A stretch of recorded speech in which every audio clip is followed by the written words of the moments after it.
Assalamualaikum warahmatullahi wabarakatuh. Perkenalkan nama saya Yudi Ginanjar, mahasiswa Pascasarjana Universitas Kuningan tahun 2020.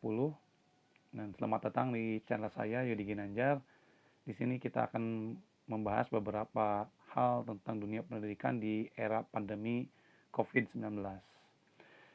Kita ketahui bahwa COVID-19 atau yang disebut dengan coronavirus disease 19 adalah penyakit yang sangat menular, yang bukan katanya lagi, tapi berawal dari kota Wuhan yang ada di Cina. Itu ada pada akhir November tahun 2019.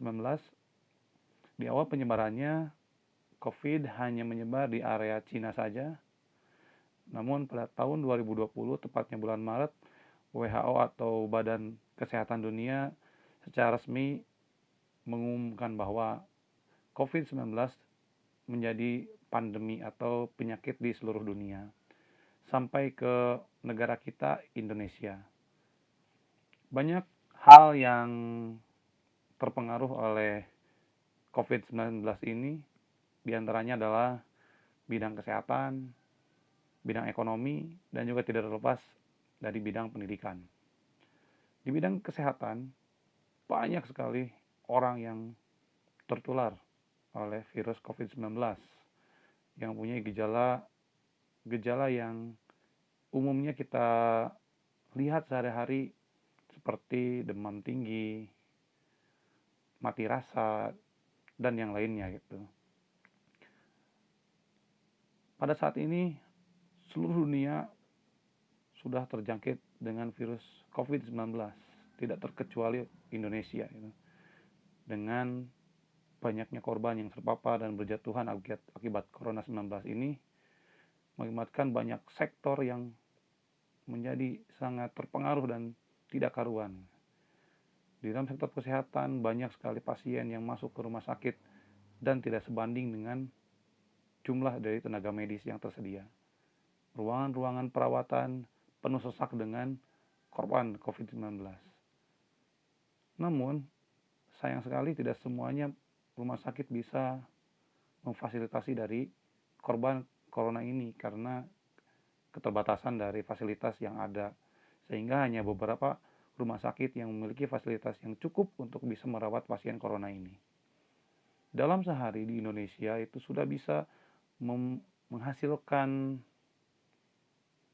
korban harian itu mencapai 6.000 orang dalam sehari, sehingga itu menjadi suatu penyakit yang sangat mematikan bagi kita semua. Oleh karena itu, beberapa bulan sebelumnya pemerintah sudah menerapkan salah satu kebijakan di bidang kesehatan, yaitu dengan adanya pembatasan sosial berskala besar atau PSBB, khususnya di kota-kota besar, untuk mencegah penyebaran virus corona ini. Semua masyarakat dilarang untuk keluar rumah atau beraktivitas, kecuali yang tidak bisa ditinggalkan sama sekali. Dan itu membuat tatanan kehidupan di masyarakat sangat berubah. Ditambah lagi dengan ekonomi, keterpurukan semua negara di bidang ekonomi karena corona ini sangat nyata terlihat, di mana banyak masyarakat yang kehilangan mata pencahariannya, banyak masyarakat yang kehilangan pekerjaannya akibat pandemi ini. Bukan hanya di sektor masyarakat, di sektor produksi, orang-orang yang punya produksi, faktor produksi itu tidak bisa membuat barang karena adanya aturan tidak boleh bergerombol di satu tempat. Oleh karena itu banyak perusahaan yang menutup usahanya dan banyak orang-orang pekerja yang di PHK karena perusahaan itu sudah tutup, tidak bisa menghasilkan produk apa-apa lagi. Oleh karena itu banyak sekali para masyarakat pekerja yang kehilangan pekerjaannya sehingga menjadi pengangguran. Pemerintah tidak tinggal diam untuk mengatasi masalah ini. Pemerintah sedikit demi sedikit melakukan kebijakan di bidang ekonomi dengan pemberian bantuan-bantuan sosial kepada masyarakat agar membantu masyarakat keluar dari krisis ini. Di antaranya ada bantuan sosial, ada pemberian tunjangan-tunjangan bagi pekerja yang dirumahkan. Seperti yang kita ketahui bahwa banyak negara yang sudah masuk ke jurang resesi atau kemunduran hubungan ekonomi di masyarakat. Setelah itu, tidak terkecuali virus corona ini mengakibatkan kekacauan di dunia pendidikan. Dunia pendidikan dirubah total dengan berbagai aktivitas-aktivitas yang dahulu harus mengadaptasi kebiasaan yang baru di era sekarang, di mana pendidikan yang tadinya dilangsungkan dengan tatap muka sekarang harus berubah karena semua siswa, guru, tenaga pendidik, dan kependidikan tidak boleh datang ke sekolah. Kita ketahui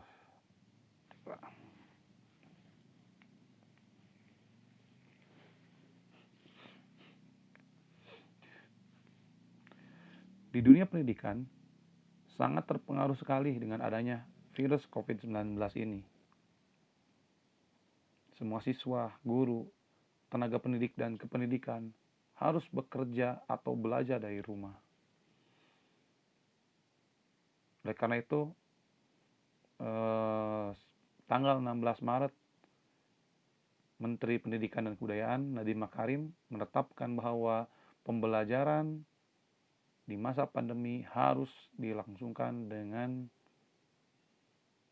daring atau pembelajaran online atau bisa juga disebut dengan pembelajaran jarak jauh.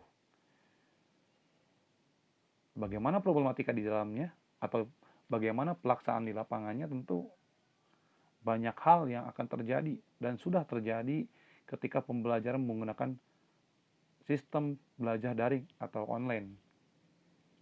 Dari mulai guru dan siswa semuanya harus beradaptasi menyesuaikan dengan kebiasaan baru belajar dengan teknologi. Namun teknologi itu bukan suatu hal yang harus ditolak karena kita sekarang berjalan menuju era globalisasi yang semuanya perpindahan dari era konvensional menuju ke era teknologi sebetulnya. Namun masih banyak beberapa hal yang menjadi masalah ketika pembelajaran dilangsungkan secara daring. Yang pertama, fasilitas penunjang belum sepenuhnya tersedia di semua satuan pendidikan. Yang kedua, masih banyak tenaga pendidik yang masih belum memahami tentang teknologi.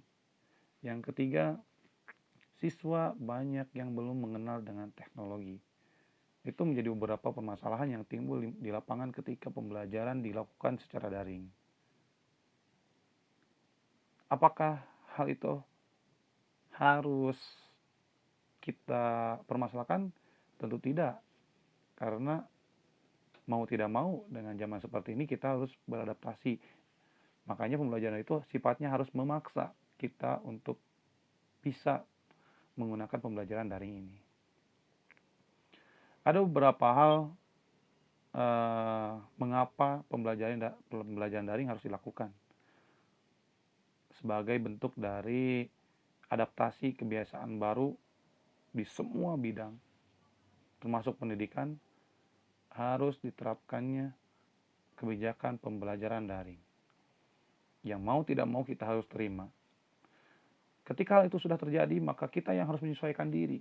Kita harus mencari tahu, kita harus memberanikan diri untuk membiasakan diri menggunakan pembelajaran berbasis daring ini, dari mulai infrastruktur, sarana dan prasarana dan yang lain-lainnya. Seluruh siswa juga harus dituntut untuk bisa menggunakan piranti elektronik ataupun gadget mereka untuk melakukan pembelajaran.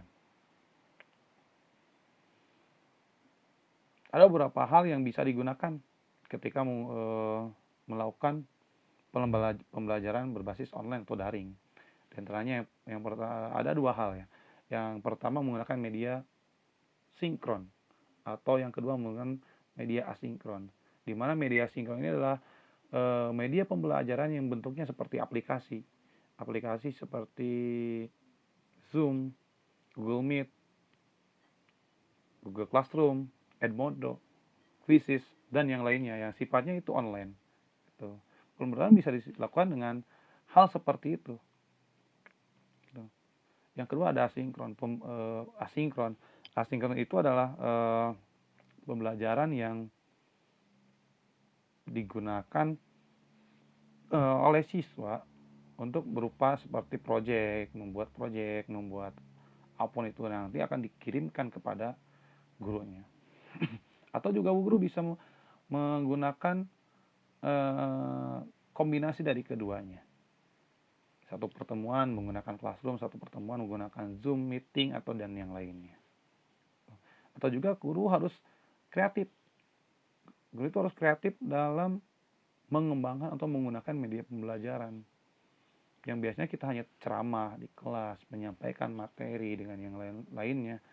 Kita harus merubah media pembelajaran di masa pandemi ini. Selain tadi menggunakan Zoom meeting, Google Meet dan yang lainnya, kita juga bisa membuat video pembelajaran di rumah yang nantinya akan disimak oleh siswa. Jadi kita itu membuat sebuah video tentang pelajaran yang akan kita ajarkan kepada siswa, dan nanti video itu akan disimak oleh siswa. Atau bisa juga kita memberikan tugas kepada siswa menganalisis di rumah gitu tentang materi tersebut. Nah, jadi seperti itu beberapa hal yang bisa dilakukan oleh guru di saat pandemi ini. Namun pertanyaannya, efektif atau tidak pembelajaran daring ini? Kalau kita melihat beberapa sisi, tentu ada positif negatifnya kalau kita membicarakan masalah efektif atau tidaknya pembelajaran daring ini. Kita bahas dulu tentang yang tidak efektifnya. Kenapa pembelajaran daring itu tidak efektif? Yang pertama, karena pemerataan di Indonesia itu tidak merata. Dari segi pengetahuan iptek, ilmu pengetahuan dan teknologi, atau sarana penunjang. Jangan samakan antara Pulau Jawa dengan Pulau Papua. Tentu berbeda sekali kemajuan teknologinya juga. Makanya kalau pembelajaran daring itu mungkin di Jawa akan lebih efektif karena fasilitas pendukung banyak. Berbeda hal dengan di Papua dengan fasilitas penunjang yang tidak terlalu lengkap. Maka dari itu kita tidak bisa menyamakan antara satu daerah dengan daerah yang lainnya. Tetapi mau tidak mau kita harus menggunakan sistem daring ini untuk melakukan pembelajaran di kelas atau di rumah. Nah, efeknya bagaimana? Bagaimana caranya agar pembelajaran daring ini bisa efektif? Yang pertama tentu harus ada segi pemahaman dari segi teknologi mau dari guru ataupun dari siswanya. Yang pertama harus ada pemahaman ke arah sana dulu. Yang kedua, membuat media pembelajaran semenarik mungkin. Karena kita tahu ketika murid tidak bertemu dengan gurunya secara langsung, maka tidak ada ikatan emosional. Dan bagaimana caranya agar membuat siswa itu mau belajar secara daring. Membuat media pembelajaran yang menarik buat siswa agar mereka mau belajar. Yang selanjutnya, sebagai guru, kalau dalam bahasanya itulah digugu dan ditiru, kalau dalam bahasa Sunda itu ditiru. Makanya harus memberikan contoh, memberikan motivasi positif kepada siswanya agar mau belajar secara daring. Sebelum ke materi. Pokoknya sebelum ke materi, guru harus meraih hati siswa atau mengajak siswa agar dia mau belajar bersama guru. Baru kalau misalnya setelah siswa mau belajar dengan guru, diberi motivasi, kenapa harus daring? Karena kebanyakan anak pengen belajarnya itu offline atau luring. Gak rame pak kalau belajar online. Ini saya gak ngerti, apalagi matematika saya ini. Itu peran guru harus meyakinkan atau memberi motivasi pada siswa. Karena kita di era pandemi ini tidak boleh adanya pertemuan tatap muka, harus ada social distancing dan yang lainnya. Itu coba kita jelaskan pada siswa mengapa kita harus belajar daring. Karena dari penguatan kita sebagai guru kepada siswanya, nanti siswa juga akan merasa, oh kita harus belajar walaupun kondisinya sedang pandemi seperti ini. Setelah siswa itu mau dulu belajar, baru kita menyampaikan materi dengan penyesuaian dan fasilitas yang ada. Karena itu, guru dituntut untuk berpikir kreatif, berpikir kritis, bagaimana caranya untuk memberikan pembelajaran pada siswa dengan media yang tidak biasa. Dengan penggunaan teknologi ini, kita juga akan sedikit demi sedikit memindahkan filosofi belajar ataupun memindahkan cara belajar yang tadinya konvensional dengan luring atau offline menuju ke daring. Karena sudah jauh-jauh hari Menteri Pendidikan di Indonesia itu mencanangkan pembelajaran jarak jauh, dan sekarang itu adalah implementasinya. Maka itu pembelajaran daring tidak bisa ditawar-tawar lagi. Kita harus coba membiasakan diri. Mungkin butuh waktu untuk kita memahami bagaimana pembelajaran daring. Seperti itu. Ya, mungkin itu yang bisa disampaikan. Semoga bermanfaat. Semangat terus, tetap jaga kesehatan, memakai masker, jangan lupa mencuci tangan, dan tetap terapkan social distancing atau jangan membuat kerumunan. Terima kasih dari saya. Mohon maaf apabila ada kesalahan. Assalamualaikum warahmatullahi wabarakatuh.